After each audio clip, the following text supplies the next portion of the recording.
মুসলিম শরীফের বর্ণনা আসছে, বিশ্বনবী বলেন ইন্না হুয়ানা লিন্নারি আযাবান, কাল কিয়ামতের ময়দানে সবচাইতে সর্বনিম্ন আযাব যেটা, সেটা কি শুনে, মাল্লাহু নালানি ওয়া শিরাকানি মিন নার, এক জোড়া জুতা আনবে, যেই জুতার ফিতা দুইটা হবে আগুনের তৈরি।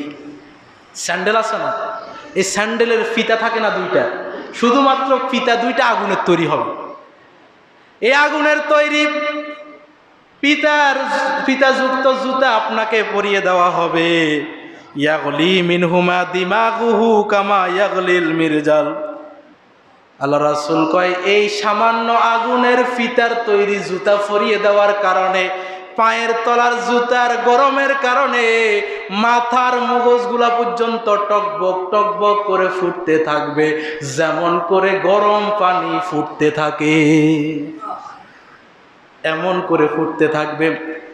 বিশ্বনবী কয়, মা ইয়ারা আন্না আহাদান আশাদ্দু মিনহু আযাবান ওয়া ইন্নাহু লাহুয়ানুহুম আযাবা। বিশ্বনবী কয়, লোকজন যখন এই অবস্থা দেখবে, পায়ের নিচে মাত্র দুই পিতার আগুনের তৈরি জুতা পরাইয়া দিছে, আর মাথার উপর দিয়া পর্যন্ত টকবক টকবক করে মগজগুলা ফুড়ে, এটা যখন মানুষ দেখবে সবাই চিন্তা করবে আশাদ্দু মিনহু আযাব, এটাই মনে হয় জাহান্নামের সবচাইতে কঠিন আযাব।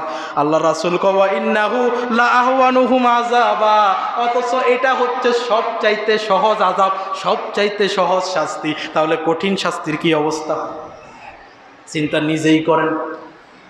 আপনি নিজে ভাবেন, জাহান্নামের এমন অবস্থা যদি হয়, সবচাইতে অল্প শাস্তি, লঘু শাস্তি যদি এমন কঠিন হয়, কঠিন শাস্তির কি অবস্থা?